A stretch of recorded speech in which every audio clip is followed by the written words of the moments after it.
Les BB 22200 ont été livrés en 205 exemplaires à partir de la fin de l'année 1976.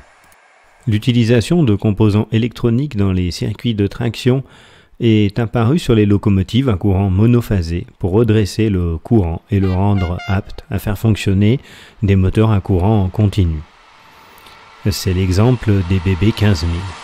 Mais les thyristors ont aussi été utilisés pour les locomotives à courant continu pour régler, contrôler les moteurs, notamment par ce que l'on appelle le hachage du courant continu, qui améliore les performances du moteur.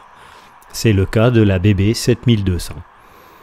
La BB 22200 est donc un assemblage de la BB 7200 plus 15000. La BB 15000, la première née de la famille, est une locomotive pour le monophasé, mais en rien la distingue de la BB 7002, la deuxième, qui elle est destinée au courant continu et utilise le réglage de tension par hacheur. Il suffit d'ajouter un transformateur redresseur supplémentaire pour faire de l'une ou de l'autre une BB 22200 bicourant. La BB 22200 est une machine bicourant. Elle a une masse de 90 tonnes, une vitesse de 160 km/h, 200 km/h pour certaines d'entre elles. Elle a une puissance de 4040 kW.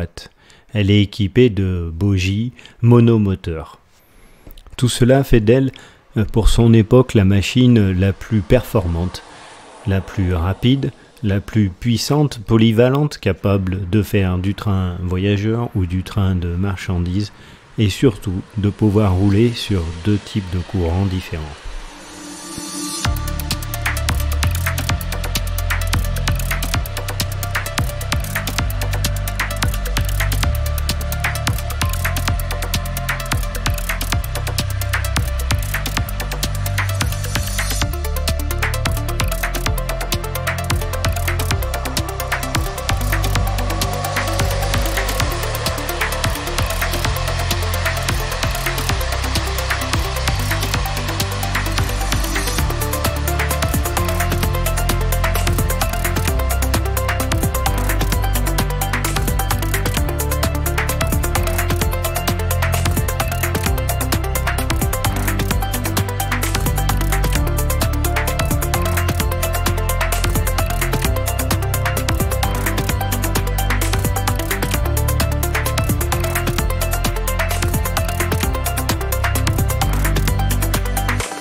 Alors pour réaliser la fonction de guidage de la locomotive, on a des rails et un châssis de bogie.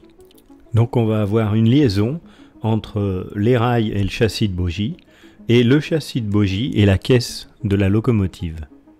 Donc à l'intérieur du châssis de bogie, on retrouve des essieux montés à fusée extérieure avec roues monobloc.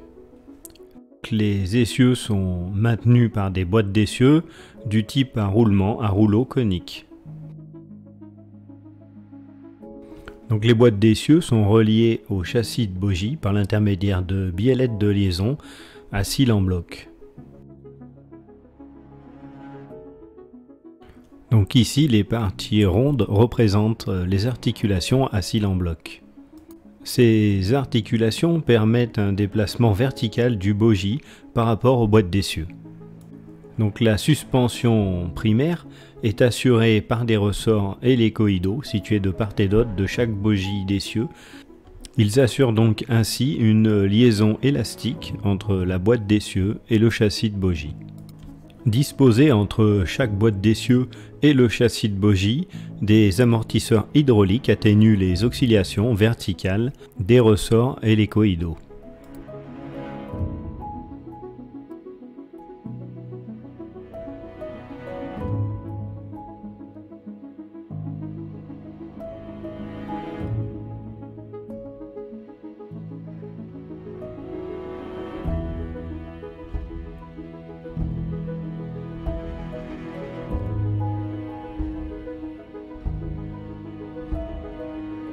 La liaison châssis de bogie-caisse est assurée par des blocs sandwich. C'est la suspension secondaire.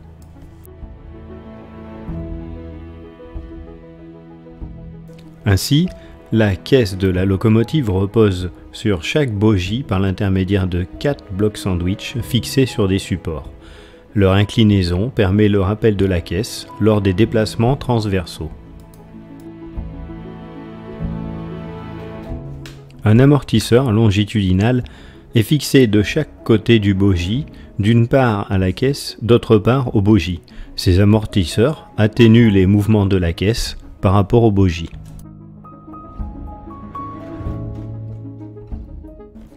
Des amortisseurs transversaux sont placés entre la paroi verticale de la caisse et le bogie de manière à atténuer le mouvement transversal de la caisse. 4 butées situées aux extrémités du bogie permettent de limiter les débattements transversaux entre la caisse et le bogie.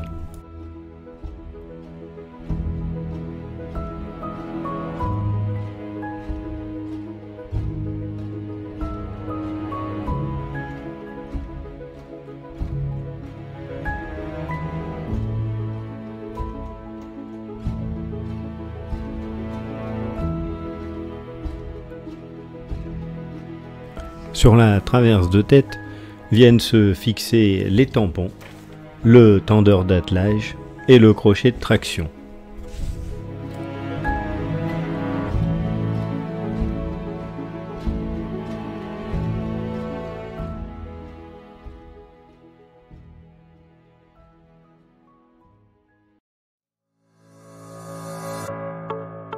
La transmission de l'effort de traction nécessite la liaison entre les moteurs de traction et les roues, entre les roues et le châssis de bogie, entre le châssis de bogie et le châssis de caisse, et entre le châssis de caisse et le train. L'effort de traction est transmis aux roues d'un seul côté du bogie, par une roue dentée principale qui entraîne l'essieu. Cette roue dentée est solidaire du châssis de bogie et elle suit les mouvements provoqués par la suspension.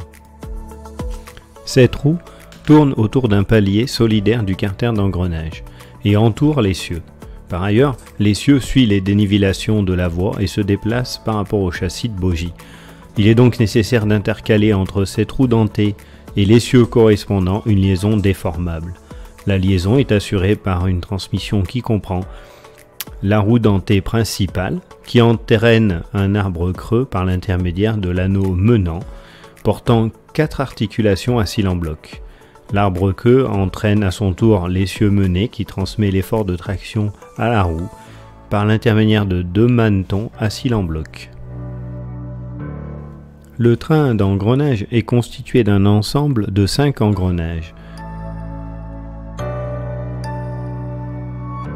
Il comprend un pignon moteur, 2 roues dentées intermédiaires, 2 roues dentées principales, logées dans un bâti, un carter fixé au châssis de bogie.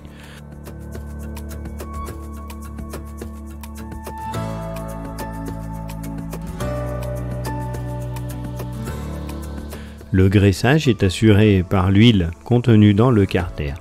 Une pompe à huile, entraînée par l'une des roues intermédiaires, assure le graissage. Et une jauge permet le contrôle du niveau.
La transmission de l'effort de traction entre le châssis de bogie et le châssis de caisse est assurée par 2 barres de traction, une par sens de marche.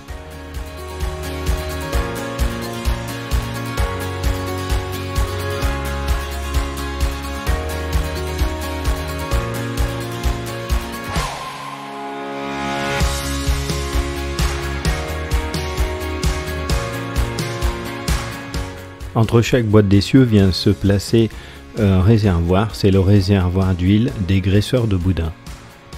Dès que la locomotive roule à une vitesse supérieure à 10 km/h, une minuterie provoque, par l'intermédiaire d'un dispositif automatique, l'excitation d'une électrovalve de graisseur de boudin toutes les 20 secondes, pour une durée de 4 secondes. L'air de la conduite principale provoque l'appel de l'huile et en assure la projection sur la face active du boudin par l'éjecteur. Le rôle de ce graissage permet de diminuer l'usure de la face active du boudin. Pour le freinage, la machine est équipée d'un bloc de freinage P60 par roue, ainsi que d'un distributeur par bogie. Les blocs de freinage P60 procurent robustesse et fiabilité.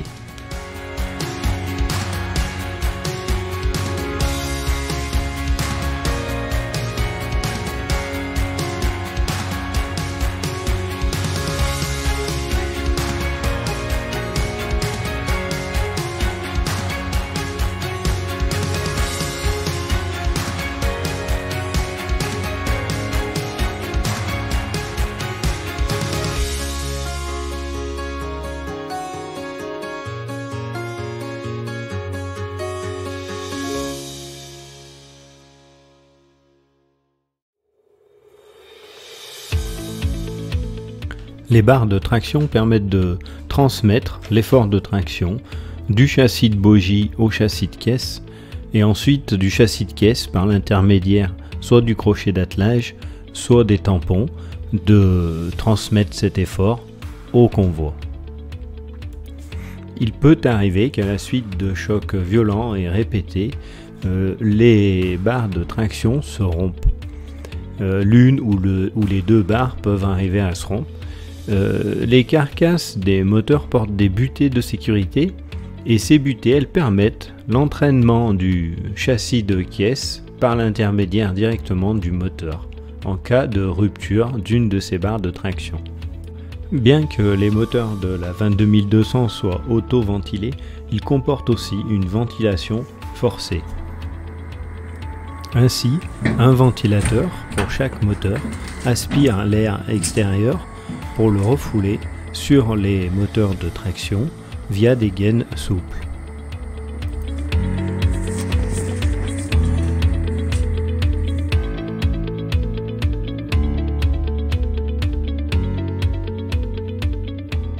Sur la 22200, comme sur la plupart des engins modernes, la superstructure fait partie intégrante du châssis de caisse. C'est en fait un seul et même organe et on peut voir ici la structure particulière des chevrons en croix.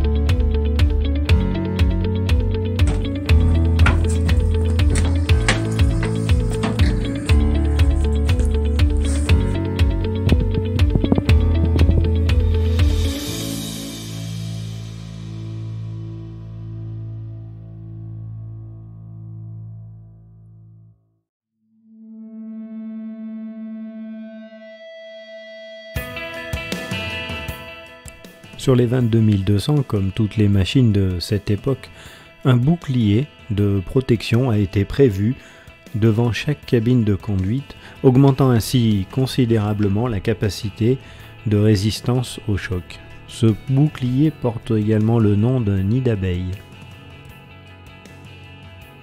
Par-dessus le bouclier de la locomotive vient se greffer le nez de la locomotive, sur laquelle on va retrouver son numéro d'immatriculation, et les fanaux blancs et rouges. La cloison qui sépare la cabine de conduite du compartiment machine et qui est équipée de 2 portes.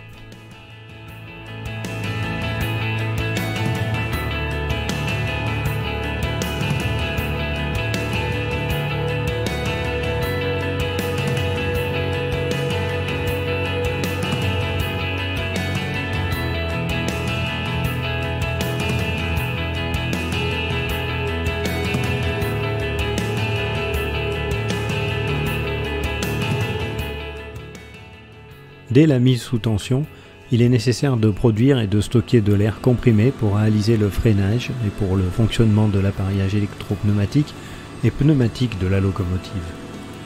Ces fonctions sont assurées par un compresseur alimenté par un moteur sous 1500 volts.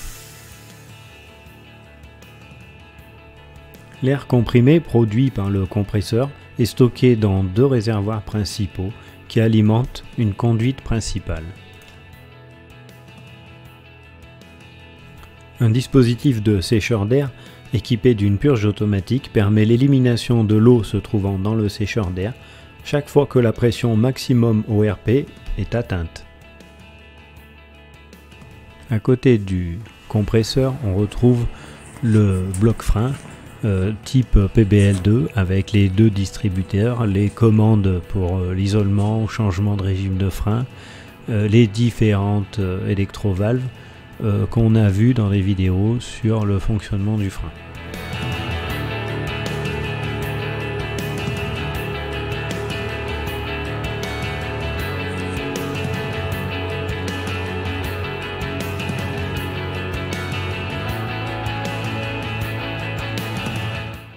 Alors ici on retrouve l'armoire électrique pour les circuits basse tension.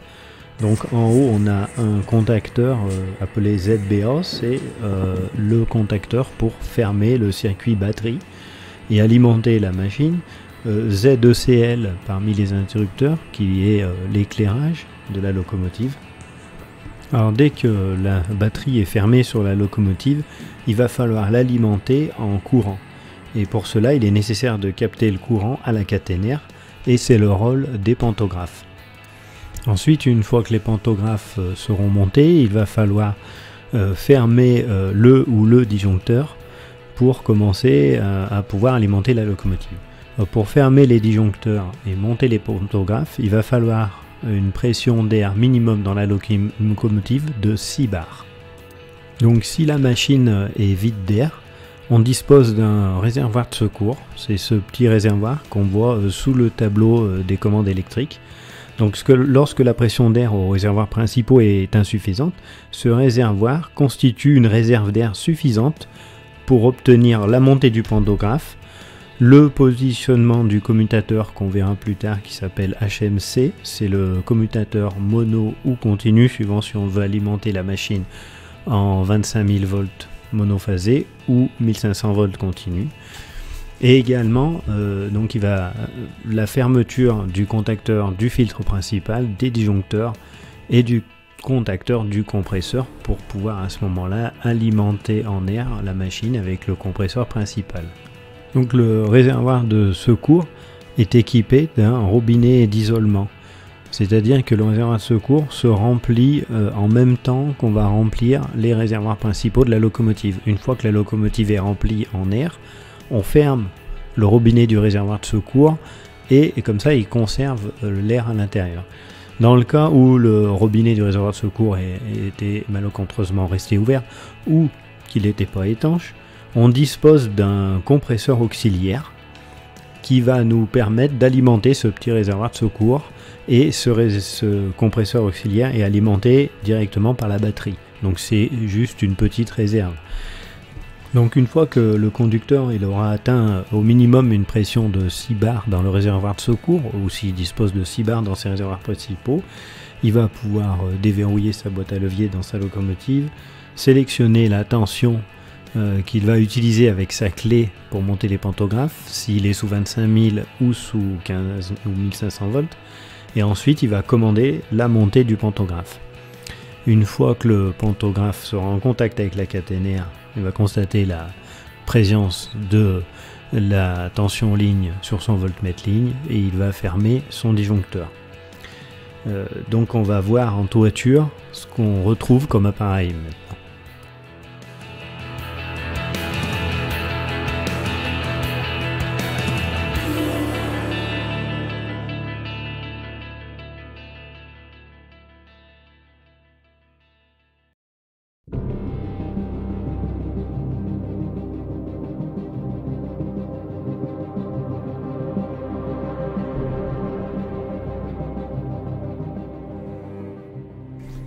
Donc sur la ligne de toiture de la BB 22200, comme c'est une machine bicourant, on va trouver deux pantographes qui ne sont pas identiques. On a un pantographe pour le 25 000 volts et un pantographe pour le 1500 volts.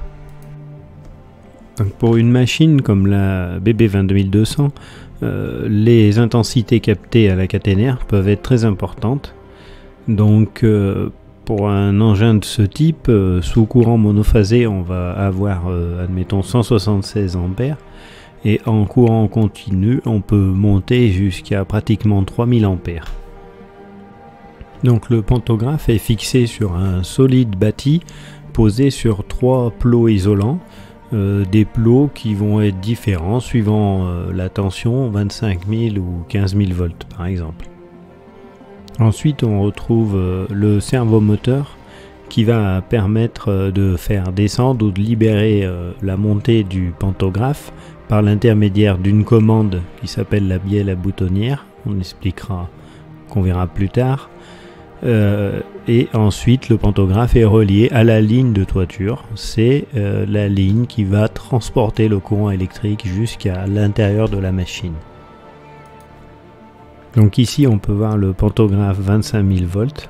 Donc la grande différence entre le pantographe 25 000 volts et le pantographe 1500 volts, ce sont les archets. Donc en 25 000 volts, on va avoir un archet à 2 bandes d'usure ou 2 barres de frottement, alors que sous 1500 volts, on va avoir 4 bandes d'usure. En fait, ce sera un archet double sur le 1500 volts du fait que les intensités sont plus importantes. Donc, dans les deux cas, on peut voir que le point de contact est relativement petit, le point de frottement, mais en fait, comme c'est un contact glissant, il n'y a pas de risque d'échauffement et ça s'use régulièrement. Donc ici, on va retrouver un appareil important qui s'appelle le HMC. Donc c'est un commutateur en fait mono continu et qui peut occuper donc 2 positions. Donc une position monophasée pour isoler le disjoncteur continu de la ligne de toiture lorsqu'elle est alimentée en courant monophasé et permettre l'alimentation des auxiliaires haute tension et des moteurs de traction par le transformateur principal. Quand le HMC est en position continue, il va établir une liaison directe entre la ligne de toiture et le disjoncteur continu. Donc de cette façon, ça va être c'est une protection pour la partie continue de la locomotive. Donc le HMC occupe toujours la position monophasée quand il n'y a pas d'alimentation, tant qu'il ne détecte pas une alimentation de courant continu. Le HMC reste dans la position monophasée.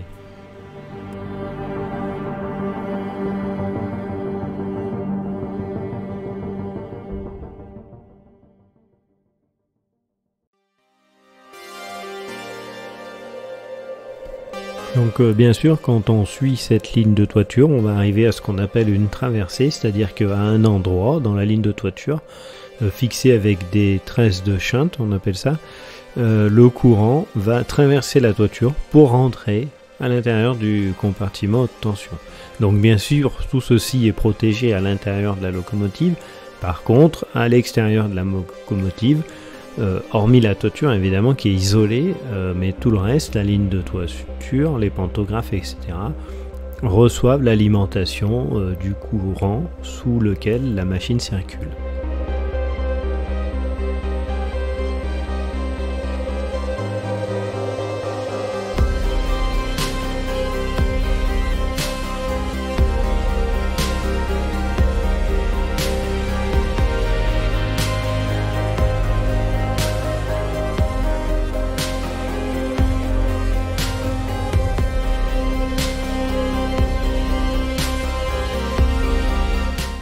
Alors ici on peut voir le pantographe 1500 volts avec son archet bipalette et ses 4 bandes d'usure.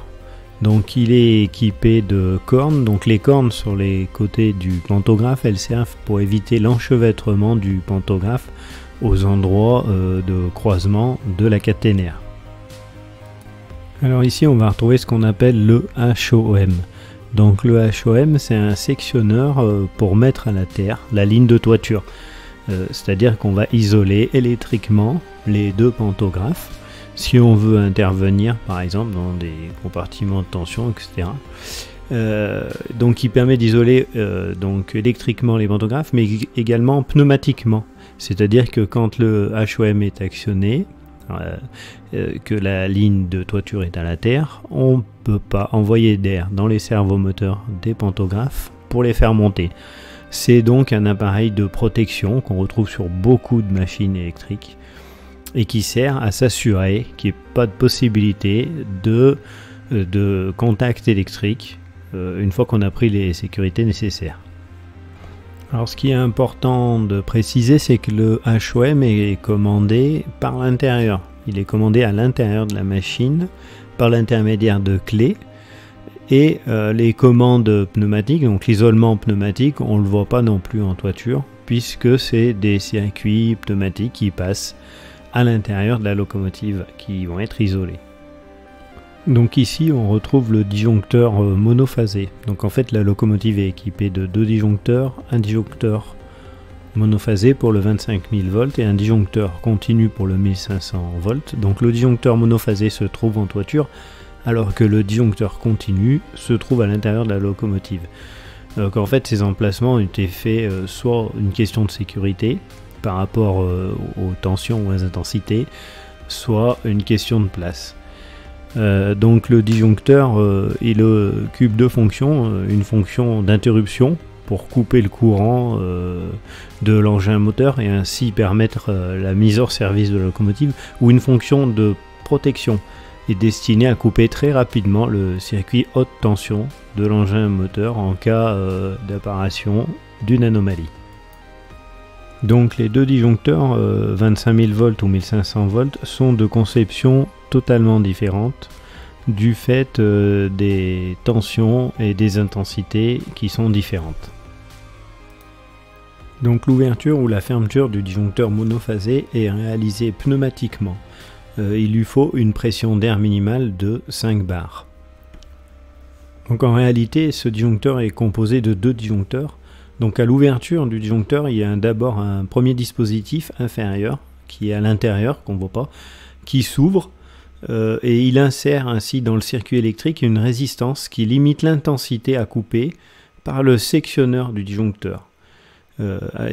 Ainsi, quand le sectionneur s'ouvre, il assure l'ouverture complète du circuit et ça évite de provoquer un arc, en fait un grand arc électrique, ça limite d'avoir un arc électrique. Alors de ce côté de la ligne de toiture, on va retrouver un appareil un peu spécial. Donc c'est un appareil qui va protéger la ligne de toiture quand elle est alimentée par le courant monophasé. Ça s'appelle un éclateur. Donc l'éclateur c'est un peu comme un parafoudre, mais c'est pour le 25 000 volts. Donc l'éclateur est constitué de deux électrodes qui sont disposées face à face et donc un arc électrique va se produire quand il va y avoir une surtension trop importante pour protéger la locomotive.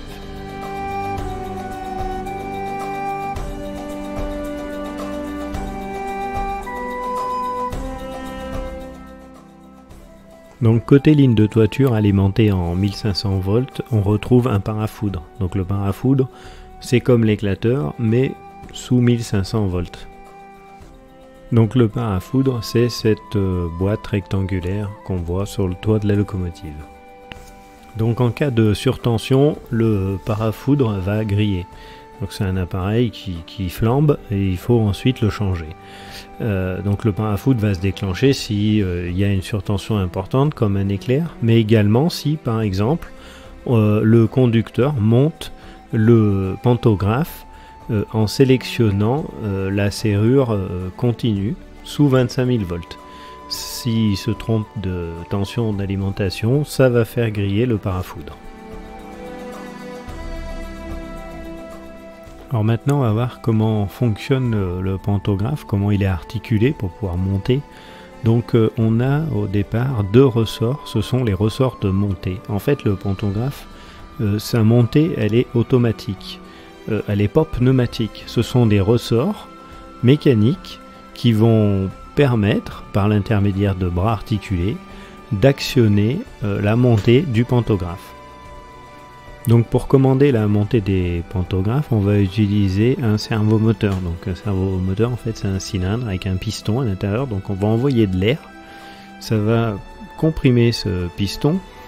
Et à l'intérieur du servomoteur, on ne le voit pas, il y a un renvoi d'angle. C'est-à-dire que quand le piston va avancer, il va y avoir par l'intermédiaire d'un point fixe un renvoi d'angle. Et donc ça va tirer sur la commande du pantographe, de la bielle à boutonnière. À l'intérieur de ce servomoteur, on a un gros ressort. Donc ce ressort, il se retrouve comprimé par l'air. Ça tire la bielle à boutonnière. Et la bielle à boutonnière, en tirant, vient libérer l'axe de commande du pantographe. Ensuite, les ressorts de montée du pantographe tirent sur l'axe de commande du pantographe et ça va déployer le bras.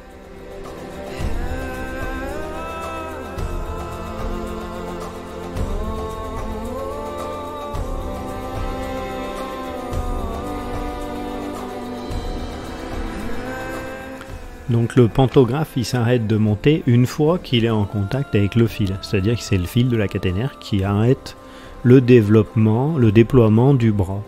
Donc l'air continue à l'intérieur du servomoteur de pousser le piston jusqu'à son maximum.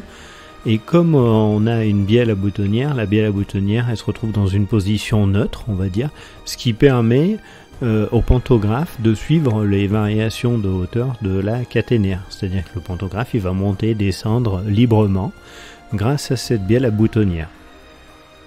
Donc pour commander la descente du pantographe, il suffit d'enlever l'air qui se trouve à l'intérieur du servomoteur. Seulement, on ne va pas enlever l'air d'un coup, parce que sinon le pantographe viendrait s'écraser sur la toiture. Donc cet air, il va s'échapper régulièrement, tout doucement, de façon à ce que le pantographe puisse redescendre tout doucement. Donc dans un premier temps, le servomoteur va revenir dans sa position initiale. Donc d'abord il va revenir d'un coup, le pantographe va chuter de quelques centimètres dans un premier temps pour couper le contact rapidement avec la caténaire, et ensuite il va continuer lentement sa descente. Donc à partir de ce moment-là, la pression du ressort contenu à l'intérieur du servomoteur va devenir prépondérante sur les deux ressorts de montée. Donc automatiquement, la bielle à boutonnière, elle va venir pousser l'arbre de commande par intermédiaire de l'axe de commande, et ça va faire descendre le pantographe. Donc arrivé en fin de butée, la bielle à boutonnière se trouve au fond de la butée, et de cette façon le pantographe ne peut plus se développer malgré l'action permanente des ressorts de montée. Il est bloqué en position basse.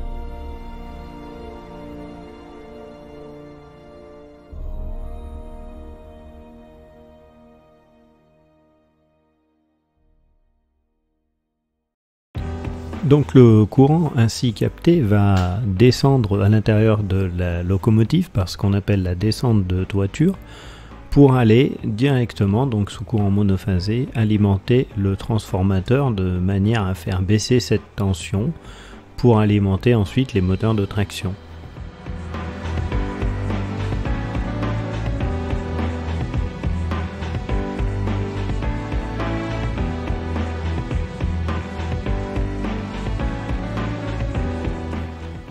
Ensuite, le courant sortant du transformateur va passer par un pont redresseur à thyristor qui permet de redresser la tension d'alimentation pour les moteurs de traction. À partir de ce moment-là, le courant ainsi redressé va rejoindre le disjoncteur continu. C'est-à-dire que quand la locomotive est alimentée en 1500 volts, le courant de 1500 volts va arriver directement après ce pont redresseur, puisqu'il est déjà à 1500 volts, la tension est déjà baissée et il est lissé.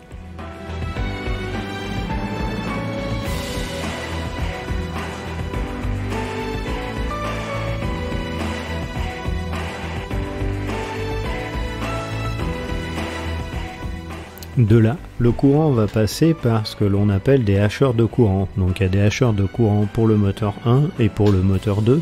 Ça fonctionne exactement comme des transformateurs. On va pouvoir faire varier la tension aux bornes des moteurs pour faire varier leur vitesse.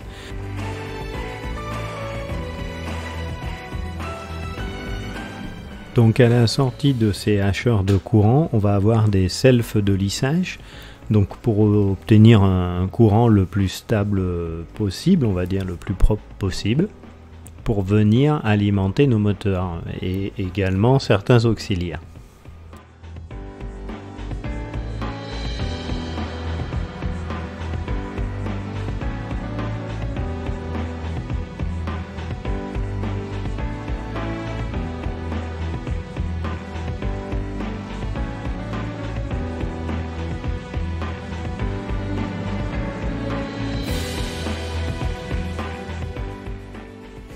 Alors on va retrouver également des inverseurs pour faire tourner les moteurs dans l'autre sens, donc marche avant, marche arrière. Et bien sûr, tout cet équipement est enfermé dans le compartiment haute tension que l'on retrouve à l'intérieur de la locomotive et qui est protégé par des clés de sécurité. Donc on ne peut pas avoir accès au compartiment haute tension sans prendre des mesures de façon à ce que s'assurer que la caténaire elle puisse plus alimenter la loque et qu'elle ne pourra plus l'alimenter.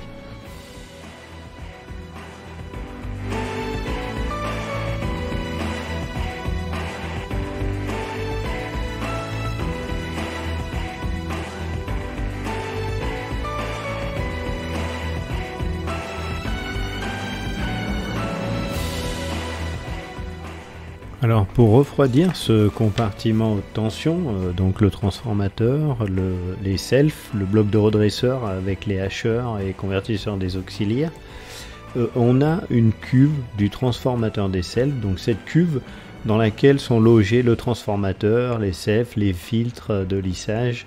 Elle contient de l'huile nécessaire au refroidissement. Donc deux réfrigérants, ce qu'on pourrait comparer à des radiateurs, permettent de refroidir par l'intermédiaire de l'huile qui va circuler à l'intérieur ce compartiment des selfs.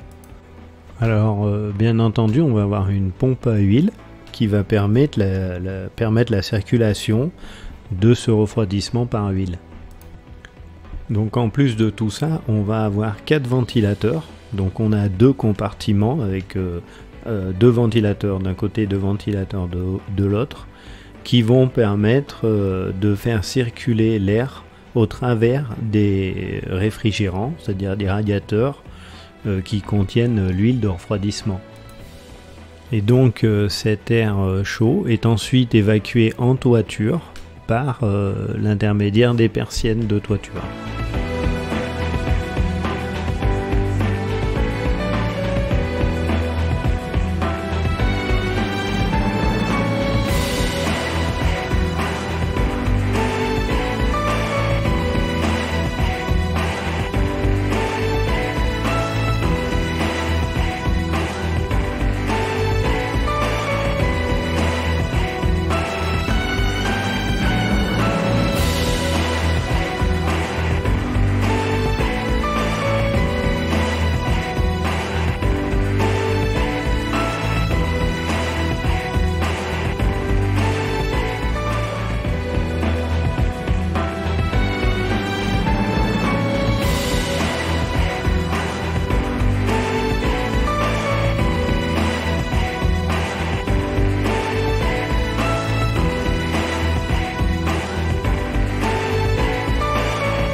Alors du côté du compartiment tableau batterie, on retrouve l'accès à la toiture, donc une échelle coulissante et une trappe qui permet d'accéder à la toiture en cas d'avarie au pantographe par exemple.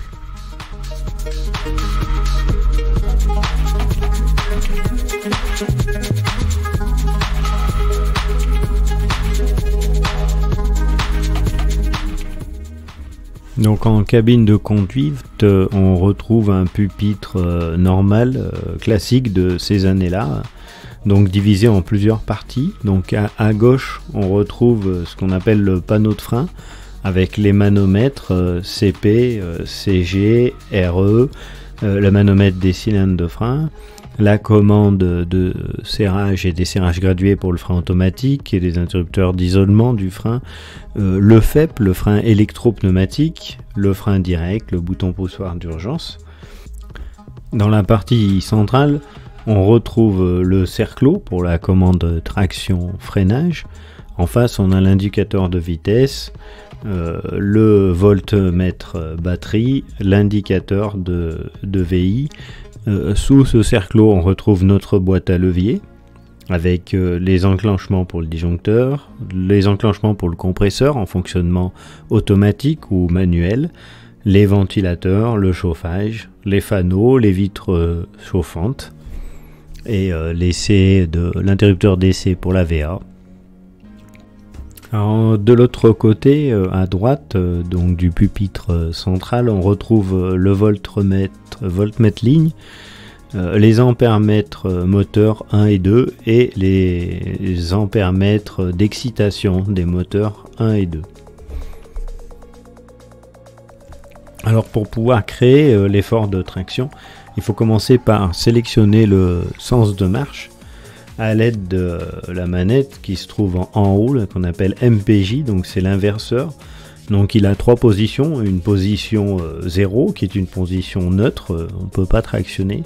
Donc avant, donc il faut lever et pousser cette manette vers l'avant pour donner la traction dans le sens avant, et la lever et la tirer vers l'arrière pour donner la traction vers l'arrière. Donc une fois le sens de marche sélectionné, le conducteur peut passer en traction à l'aide de ce qu'on appelle vulgairement le cerclot, et son nom c'est le PKI. Avant cela, il dispose d'une manette, c'est le MPVI, donc c'est une manette de traction freinage VI qui peut occuper 4 positions. Donc cette manette, elle aura une position freinage, une position 0 qui est une position neutre, une position traction et une position VI qui est pour régler la vitesse imposée.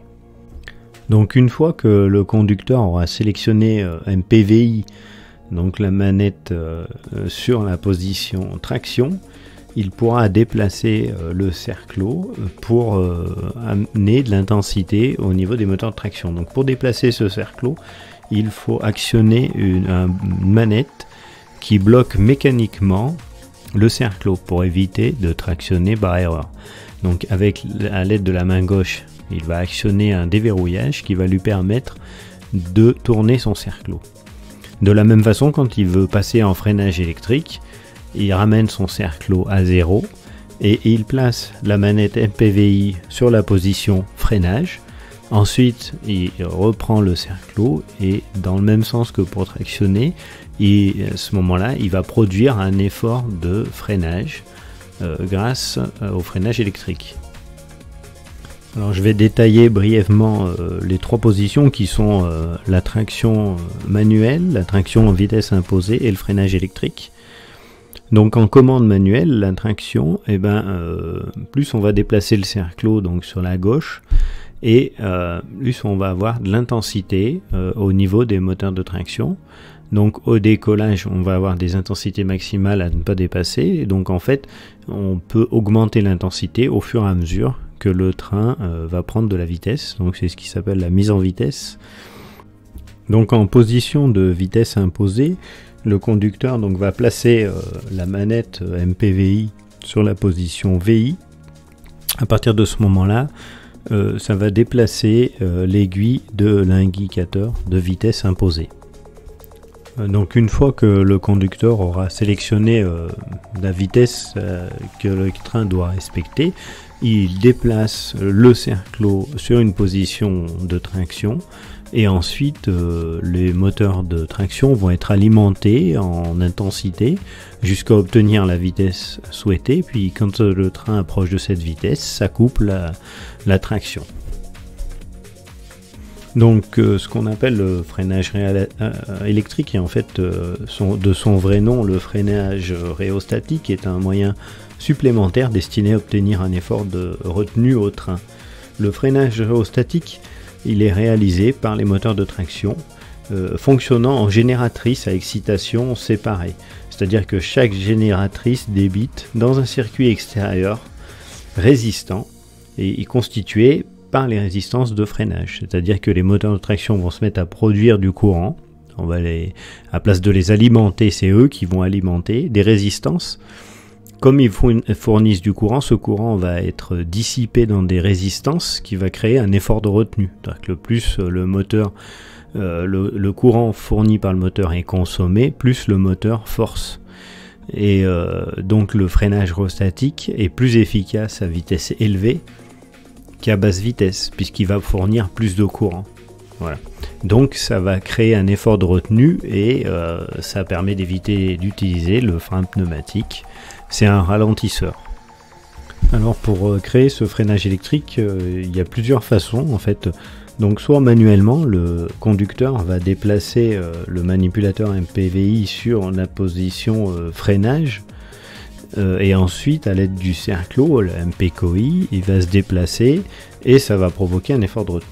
Il peut aussi utiliser la VI, c'est-à-dire que quand la VI est enclenchée, si la vitesse tend à être dépassée, la vitesse qui est imposée, à ce moment-là, on va se retrouver en freinage rhéostatique.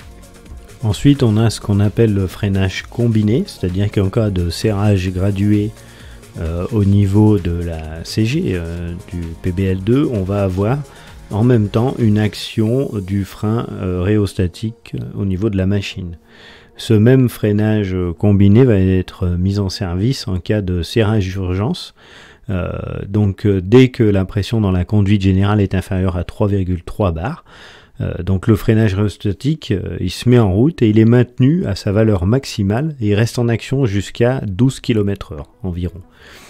Ensuite, la pression cylindre de frein est limitée à 2,2 bars jusqu'à 60 km/h et remonte ensuite à 3 bars.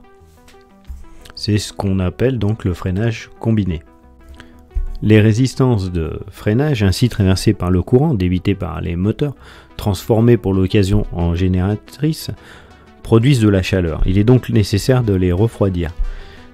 La ventilation de ces résistances est assurée par les ventilateurs que l'on a déjà vus et qui sont déjà utilisés pour le refroidissement du transformateur et des selfs, du bloc des redresseurs et des hacheurs, et du convertisseur des auxiliaires dans l'armoire centrale haute tension de la machine.